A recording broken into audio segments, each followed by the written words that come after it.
zucchine. I'm using the pasta casarecce this time. Extra virgin olive oil. You have some chopped guanciale, just roughly chopped. Some parmigiano reggiano, and then this is an hazelnut dust.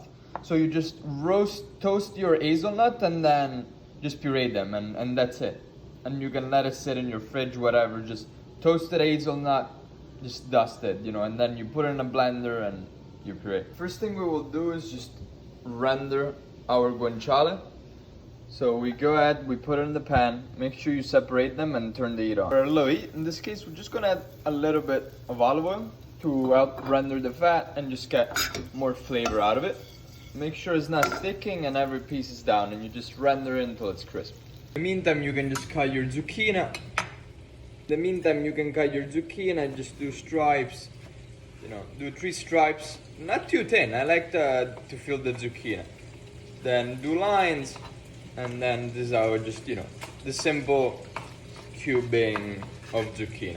Just do that.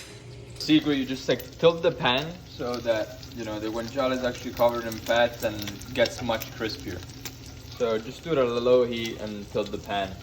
Just more convenient. I mean, or you can just render like that, but like this, you're gonna soak all the guanciale and it's gonna get crispy. Water is boiling. We go ahead, season it with a little bit of salt, not too much, as usual, and we go ahead with our pasta and cook it to very al dente. The guanciale is fully crisp. We take it out and keep all the juice and put it over here. You should put a paper towel, some sort of towel, so that the excess fat drains. We have the guanciale fat, all the render fat. The guanciale is here, getting crispy, and you see how beautifully like golden it is. We go back to high heat and we put our zucchine, just like that, and basically cook them in this guanciale fat with just a tiny bit of pepper and just a tiny bit of salt, and just let it cook, move it around, but just let it cook in this beautiful fat. Once we've got some color on this zucchine, we go ahead with a little bit pasta water and just finish cooking, and this is going to be the base for our pasta. When you see the zucchine are cooked, you get this beautiful, like all the fat emulsifying with the zucchine water, and we keep it to a very minimum flame and we wait for the pasta to be done. Pasta is very al dente. Again, we go ahead with our pan, we go strain it directly here with a little, you know, excess water, and then we're going to finish risottatura and as well as mantecatura. We have put the pasta here just with a little bit more pasta water, because this is like very al dente, al chiodo, so we're finishing to cooking with all this juice and everything. So put a little bit extra pasta water and you see all the starches will be released and we finish cooking the pasta here.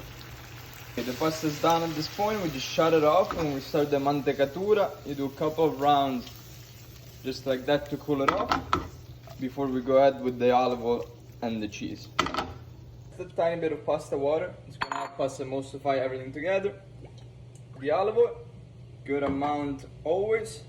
Then I'm using parmigiano reggiano, this is vacche brune. You can use pecorino if you want, parmigiano vacche rosse. You can even use some provolone. I mean, like if you have some provolone del Monaco, that would be best.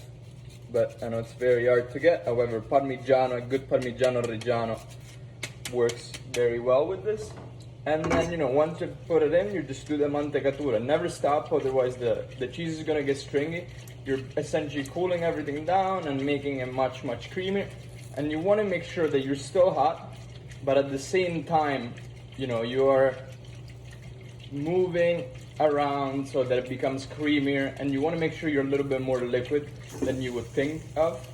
Otherwise, you're gonna have a pasta that's way too dry, and you see now that the liquid is almost gone. See what I'm talking about of the mantecatura, you know, it's all creamy, well coated, perfect. We can go ahead and plate. Super simple plating. Just scoop your pasta in. You know, I don't like fancy plating with pasta. I think it's beautiful the way it is, just rustic. The zucchine. Then I like to go ahead with the hazelnut dust after, so you can also see the guanciale. So a good amount of the hazelnut dust is gonna bring a little bit more of sweetness and kind of like roundness to the dish. And then we go ahead with our crispy guanciale that super good. You can use pancetta, you can use bacon. If you cannot find guanciale, just a little dust of this guanciale, and voila, here you have my pasta con zucchine, guanciale, and everything else.